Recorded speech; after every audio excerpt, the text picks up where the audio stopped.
자, 제35문 거룩하게 하심은 무엇인가? 제29가 거룩하게 하신 하나님. 자, 오늘은 이제 주제가 이제 성화, 이제 거룩하게 되어지는 과정, 거룩하게 되어지는 것, 성화의 뜻이 그렇죠.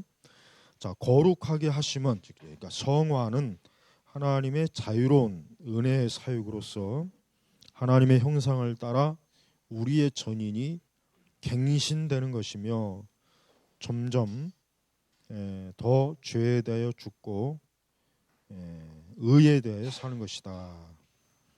이 성화는 참 중요한 정말 교리입니다. 사실은 성화라고 하는 것은 지난번에도 얘기했지만은 중생 거듭남 그 동시에 성화의 과정이 바로 들어가는 거예요. 은사주의는 뭐 제2의 은사, 뭐 방언의 은사를 받고 뭐 그래야 뭐 또 새로운 성화의 뭐 단계에 뭐 진입한다. 그런 뭐 헛소리를 많이 하는데 성경엔 전혀 그런 내용이 없어요. 성경은 철저하게 그 밑에 이제 참고 말씀 데살로니가 후서 2장 14절에 하나님이 처음부터 너희를 택하사 성령의 거룩하게 하심과 진리를 믿음으로 구원을 얻게 하심이니, 그러니까 성령이 택하사 성령의 거룩하게 하심, 그러니까 하나님의 택한 그 순간에 우리의 그 성화는 바로 시작되는 거예요. 그래서 이제 구원의 서정에 있어서 성화는 칭의와 양자에 뒤따른다. 하지만 구원의 서정이라고 하는 것은 우리가 이해할 수 있도록 하기 위해서 이제 구원의 서정이라고 하는 개념을 신학자들이 만든 거지, 엄밀히 얘기해서 이거는 그냥 동시적으로 되는 거예요. 우리가 이제 영적으로 그것을 성령께서 동시적으로 진행이 되는 거지, 무슨 1단계, 2단계 이렇게 마치 진짜 구원의 서정 순서대로 이렇게 기간을 두고 되는 건 아닙니다. 우리가 먼저 요것부터 잘 오해하면 안 되겠고, 성화의 가장 큰 근본 특징이 뭐냐? 여기 나와 있지만 내면의 변화. 이걸 보통 이제 중생. 그래서 거기 골로새서 참고 말씀 있죠. 옛 사람과 그 행위를 벗어버리고 새 사람을 입었으니. 자, 이게 바로 뭡니까? 우리의 내면이 그러니까 외적으로만 벗어버리는 게 아니에요. 우리 속, 우리 내면, 옛 사람, 그게 바로 옛 사람이죠. 그걸 완전히 새로운 사람으로 바꾸는 거죠. 그래서 우리의 본성이 이제는 하나님의 그 거룩, 또 하나님의 그 영광, 거기에 이제 이렇게 우리의 마음이, 우리 심령이 이제 그쪽으로 이렇게 굽어지는 거예요. 그 전에는, 중생하기 전에는 우리의 마음이랑 우리의 옛 행위는 어떤 노력을 해서도 안 돼요. 그래서 여러분, 우리가 다른 이방 종교에서 하는 다양한 그 종교적인 행위라고 하는 건 아무 쓸모가 없어요. 사실 그냥 어떻게 보면 표면적으로만 약간의 수정될 뿐 실제로 내면의 변화는 아무 효력이 없다는 거. 그래서 우리가 하나님 말씀에 나와 있는 것처럼 그리스도의 그 피와 그 구속의 능력으로 우리가 새로워지고 성화되는 것이에요. 그래서 새로운, 보통 이제 성화가 되는 그 시점이 우리가 이제 새로 태어나는 시점이죠. 새롭게 영적 생명이 이제 막 태어나는 시점. 그러니까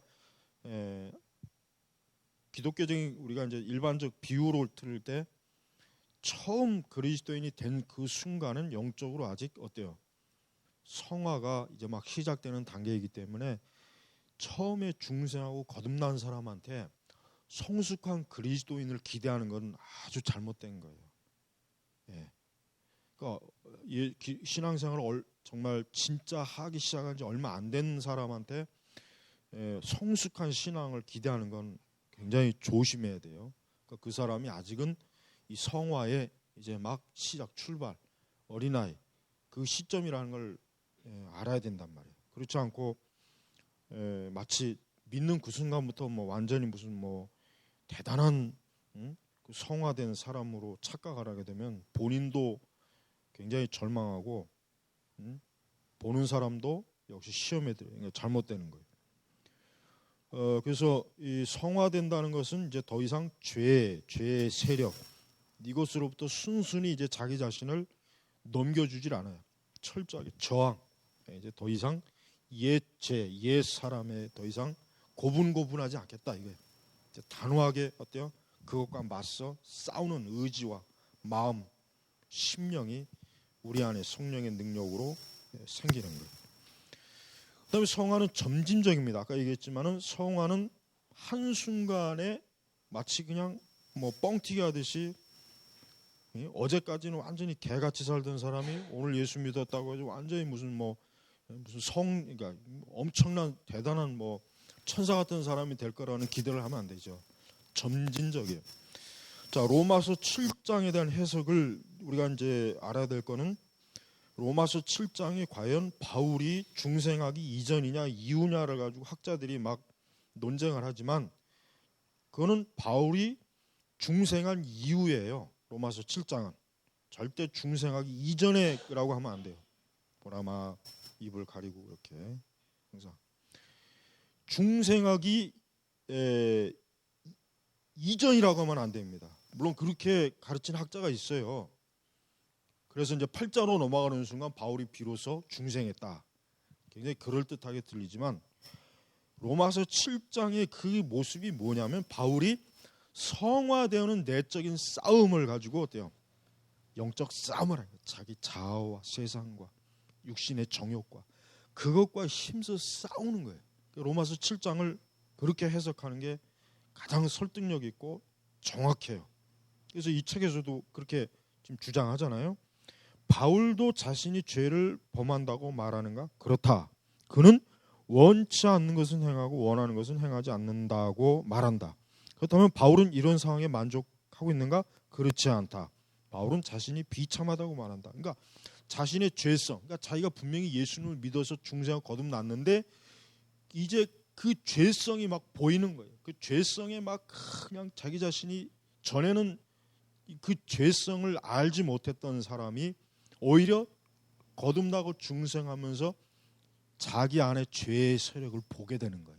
그래서 그 내적인 투쟁 이게 이제 아주 어때요? 바울이 로마서 7장에 아주 적나라하게 딱 기록했다가 그러나 8장으로 넘어가면서 바울은 그렇다고 해서 자기가 망하는 사람이 아니다. 자기가 죄의 노예가 된 게 아니고 뭐예요? 그리스도 예수 안에서 그 사랑을 끊을 수 없다.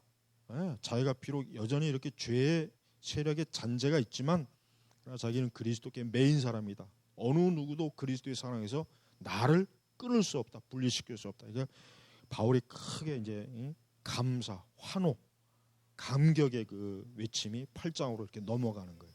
그래서 우리가 로마서 7장은 바울이 중생하고 회심하기 이전이라고 이제 설교하고 가르치는 그런 학자들이나 혹시 설교자가 있으면 그것은 우리가 반드시 저거는 잘못된 관점이다라고 하는 걸 여러분 꼭 분별을 해야 됩니다. 그다음 이제 세 번째 성화는 신이 협력적이다. 이제 이 신이 협력적이라고 하는 말을 잘 이해해야 돼요. 이걸 조심해서 이해해야 돼요. 자, 우리는 성경의 서신서에 보면은 특히 바울 서신에 보면은 굉장히 믿는 사람들에게 많은 권면, 조언, 굉장히 우리를 더욱 온전한 그리스도인으로 되라고 명령 이 말씀이 굉장히 많이 나와요. 왜 그럽니까? 하나님께서는 이제 하나님의 자녀가 되었기 때문에 이제는 우리에게 어때요? 하나님의 거룩한 말씀을 우리에게 명령하고 지시하고 요구하는 거예요. 구체적으로. 그리고 영적으로 거듭나서 새 생명이 들어온 사람은 그러한 하나님의 요구에 반응을 해야 되는 거예요. 불순종이 아니라 반응. 하나님이 이렇게 말씀하셨구나. 그러면 내가 이 말씀대로 들어야지, 따라야지, 순종해야지. 이게 우리 안에서 적극 우리 안에서 우리 자신의 의지와 마음을 거기에 기울어지는 거예요. 만약에 성화는 전적으로 하나님의 하시는 거니까 나는 그냥 가만히 있으면 돼. 그럼 알아서 이제 성화되겠지. 그건 잘못 가르치는 거예요. 네, 그런 그 정적주의, 그 정적주의라 그래요. 정적주의. 예, 그 유명한 정적주의자가 있죠. 프랑스의 그 여자 잔느기용이 대표적으로 정적주의자예요. 이 정적주의자는 나중에 이제 퀘이커에도 영향을 주고 이게 개신교 교파에서 계속 내려오지만은 지금도 이 정적주의의 그걸 이렇게 어느 정도 영향을 받고 있는 사람이 있어요. 그러니까 우리 스스로 거룩해지려고 하지 말고 하나님이 나를 거룩하게 하라. 그런 그세. 로이드 존스는 뭐라 했습니까? 거룩해지려면은 시간이 필요하다 그랬어요. 거룩해지려면 시간이 필요하다. 그만큼 거룩해지는 데 있어서 우리는 스스로가 어때요? 내가 이제 하나님의 뜻을 알고 있기 때문에 우리가 적극적으로 반응해야 돼요. 가만히 앉아 있는다고 해서 하나님이 우리를 거룩한 자리로 끌어주는 게 아니란 말이에요. 그래서 그런 의미에서 신이 협력적이라는 의미를 그렇게 이제 이해하는 겁니다. 그래서 신약 성경엔 그리스도인들에게 요구하는 게 굉장히 많습니다. 굉장히 많아요. 그 굉장히 많은 것을 무시하고 그냥 시간이 가면 저절로 다 되는 거야. 그냥 성령께서 우리를 감화시키는 대로 그냥 나는 따라가기만 하면 돼라고 하는 이런 거. 정적주의자. 그다음에 영국의 그 해마다 열리는 그 유명한 건데 갑자기 쾌직도 거기에 정적주의에 기초한 거예요. 그래서 스펄전은 쾌직의 강연 요청을 받았을 때 단호하게 거부했어요. 나는 칼빈주의자이기 때문에 나는 그 쾌직의 그 신학과 그 교리를 나는 따르지 않기 때문에 나는 거기에 참가할 수 없다. 근데 우리나라 이 멍청한 복음주의 목사들은 거기 참석한 게 뭐 대단한 거라고 뭐 거기 가서 뭐 창간했다는 둥 강사로 서지는 못하는 주제들이 그 참가한 것 가지고 또 뭐 쾌직은 애초부터가 개혁주의에도 안 맞고 청교도하고 안 맞는 거예요. 그러니까 쾌직 메시지를 절대 거기 받아들이면 안 돼요.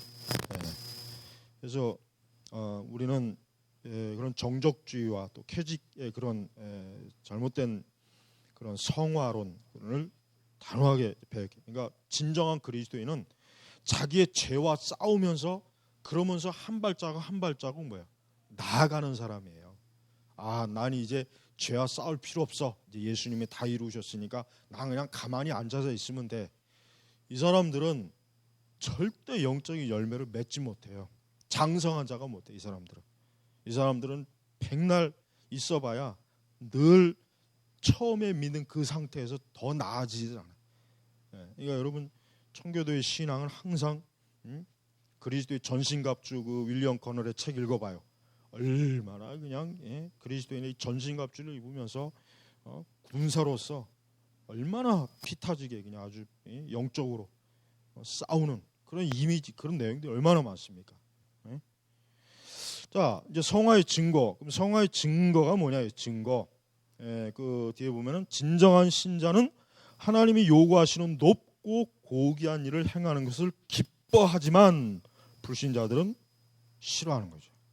그러니까 우리 안에 하나님의 말씀을 예수님이 뭐라고 했어요? 나를 사랑하는 자는 내 계명을 기뻐해요. 좋아해요. 그게 하나님이 사랑한다는 뜻이에요. 그냥 오늘날 유행하는 것처럼 나는 하나님을 사랑합니다 해가지고 막 뭐 그냥 혼가 요란을 떠는데 막상 전혀 계명에 불순종해. 그건 하나님을 사랑하는 게 아니에요. 그건 전혀 하나님을 사랑하는 게 아니에요. 그건 위선이에요, 위선. 그러니까 진짜 하나님의 말씀을 그게 어떠한 요구이든지 내가 그걸 기꺼이 따르고자 하는 적극적인 마음, 기뻐하는 마음, 능동적인 그게 성화의 열매. 두 번째, 진정한 신자는 감사로부터 그가 한 일을 행한다. 그러니까 하나님께서 나를 구원하신 그 은혜에 감사해서 내가 하나님을 말씀을 순종하는 거지. 마치 진짜 말 그대로 율법주의처럼 하나님을 사랑하는 마음은 없는데 이거를 안 하면 내가 벌을 받을까봐 두려워서 어떤 징벌적 차원에서 그냥 억지로 막 끌려가는 거 이건 저 성화 열매가 아니에요. 아주 온전한 마음으로 감사하는 마음으로 감사하는. 세 번째, 진정한 신자는 그 자신의 최선의 사역에서조차 그가 마땅히 대할 됨됨이며 또한 해야만 하는 분량에 미치지 못하는 사실을 깨달을 것이다. 하지만 불신자는 이것을 깨닫지 못하고 현재의 모습과 현재까지 그가 행한 일에 대해 만족한다. 그러니까 참된 성도는 거룩에 만족이 없어요. 아, 나는 이만하면 이제 만족해. 이제 뭐 더 이상 얼마나 내가 더 거룩해지겠냐. 나를 본받으라, 나를 따르라. 그런 헛소리 한단 말이에요. 근데 진짜 거룩한 사람은 자기가 가장 아주 정말 바울처럼 죄인 중에 괴수라고 여겨요. 근데 진짜 죄인 중에 괴수 같은 놈들은 자기를 제일 경건하게 보는 거야. 아주. 이게 큰 차이예요. 바울은 점점 가다가 나는 죄인 중에 괴수라고 마지막에. 그게 바울이 성화되는 증거예요. 바울도 한순간에 성화되는 게 아니에요. 바울 서신을 읽어보면 알지만 바울도 점진적인 성화 과정으로 계속해서 성화돼요. 바울 자신도 사도라 할지라도. 우리는 우리 자신의 거룩에 만족하지 말고 더 그 데이비드 브레이너드처럼 더 그냥 하나님에 대한 그 갈망, 더 자기 자신의 그 죄의 비참, 그리스도의 영광, 이걸 막 대조해 가면서 하나님의 그리스도의 영광을 막 사모하는 것, 이게 계속 불타오르는 거예요. 불타오르는. 마치 유전 바다에서 계속 기름으로 불이 타는 것처럼. 그게 참된 경건이란 말이에요. 그러니까 자기 자신의 경건의 열망이 없는 건 그건 죄를 졌거나 아니면은 뭔가 그 속에 세상적인 게 즐거움이 가득 찼다거나 그래서 그런 거예요. 경건의 열망이 없는 것 자체가 진짜 그리스도에게는 치명적인 지금 아주 위험한 상황이기 때문에 그걸 그대로 방치하지 말고 하나님 앞에 긴급하게 다시 나아가야 돼. 경건의 열망을 회복해달라고. 다윗처럼 그렇게 기도해야 된다고요. 주의 성령을 거두시 마옵시고 라반처럼. 그래서 여러분, 우리는 이 성화가 참 중요해요. 제가 볼 때는 전도 설교도 많이 해야 되지만은 성화 설교도 많이 해야 돼요. 나는 지금 전도 설교도 하지만 성화 설교도 같이 하는데 성화 설교 많이 해야 돼요. 근데 우리나라 한국교회 설교 보면 성화 설교가 거의 없어요. 거의 없어요. 성화 설교. 그러니까 그냥 뭐라 그럴까? 그리스도인답지 못한 일들이 교회 안팎에서 많이 일어나는 거예요. 그러니까 성화 설교도 중요해요. 전도 설교만 중요하게 여기면 안 돼요. 성화 설교도 동일하게 중요하게 여겨야 돼요. 성화가 안 되면 피곤해요. 성화가 안 되면 맨날 교회가 시끄럽고 싸우고 성도들이 성화가 안 된 사람들끼리 서로 막 뿔로 들이받느라고 날밤을 세운단 말이에요. 그런 교회는 그리스도의 몸으로서 구실을 못해요. 그러니까 성화 설교를 많이 해야 돼요. 성화 설교를 많이 하려면은 그만큼 청교도의 저서들을 많이 읽고 그리스도의 점심갑주 같은 거 그건 필독으로 꼭 읽어봐야 되고, 그 다음에 존 플라벨 책도 읽어봐야 되고, 그러니까 성화를 주제로 한 책들이 있어요.